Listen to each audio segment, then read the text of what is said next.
आप सभी दर्शकों को वीकी न्यूज की तरफ से दिवाली की हार्दिक शुभकामनाएं।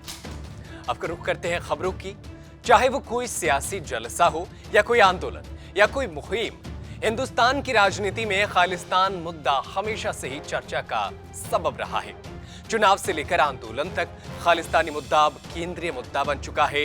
इतना ही नहीं, कृषि आंदोलन के दौरान तो खालिस्तान मुद्दा इतना गंभीर हो चुका था कि उसकी गूंज विलायती धरा पर यानी विदेशी धरती पर भी गूंजी थी, जिस पर भारत सरकार ने आपत्ति जताई थी। अब एक बार फिर से कुछ ऐसी स्थिति पैदा हो गई जिसे लेकर केंद्र सरकार की ओर से कड़ा पैगाम जारी किया गया।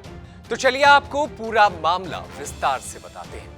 दरअसल कनाडा में प्रतिबंधित संगठन सिख फॉर जस्टिस ने आगामी 6 नवंबर को खालिस्तानियों के पक्ष में जनमत संग्रह कराने के लिए कार्यक्रम का आयोजन करने की सोची है, जिस पर भारत सरकार ने कड़ी आपत्ति दर्ज कराई है। केंद्र सरकार की ओर से जारी बयान में कनाडा सरकार से इस कार्यक्रम पर रोक लगाने की मांग की गई है। भारत सरकार की ओर से कहा गया है कि जनमत संग्रह और उक्त कार्यक्रम के बहाने भारत के विरोध में नफरत फैलाने की कोशिश की जा सकती है, जिस पर रोक लगाने हेतु कनाडा सरकार को कड़े कदम उठाने होंगे।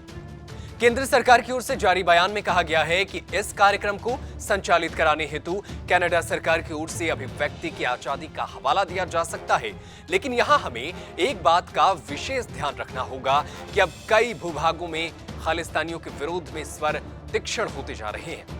यहां तक कि कई कनाडाई प्रबंध नागरिकों ने मुखर होकर यानी कई कनाडा में रह रहे भारतीय खालिस्तानी गतिविधियों को उसके खिलाफ आवाज उठाते हैं। कई कनाडाई नागरिकों ने खुलकर कहा कि खालिस्तानी संगठन सिख युवकों को दिमाग को भ्रमित कर रही है, अपने झूठे अभियानों को नई उड़ान देने की दिशा में लगी हुई है। वहीं प्रसारक मनिंदर गिल ने एक रेडियो चैनल को बताया, मैं 19 साल तक भारत नहीं आ सका, मैं अपने करीबी रिश्तेदारों के अंतिम संस्कार में शामिल नहीं हो सका। पीएम मोदी के सत्ता में आने के बाद ब्लैकलिस्ट को खत्म कर दिया गया और मैं भारत दौरा कर सका। बहरहाल अभी इस पूरे प्रकरण को लेकर जिस तरह का विवाद बना हुआ है, उसे लेकर यह पूरा माजरा आगामी दिनों में क्या रुख अख्तियार करेगा, इस पर सभी की निगाहें टिकी है। और खालिस्तान से जुड़ी कनाडा, अमेरिका हो या फिर पाकिस्तान में हो रहे सिखों पर हमले, इन तमाम खबरों को हम लगातार आप तक पहुंचाते रहे हैं, आप तक पहुंचाते रहेंगे। बस आपको करना यह है कि हमारे चैनल वीकी न्यूज को सब्सक्राइब करें। अगर आप फेसबुक पर देख रहे हैं तो हमारे पन्ने को लाइक बटन पर जरूर क्लिक करें, ताकि हर खबर सबसे पहले आप तक पहुंच सके।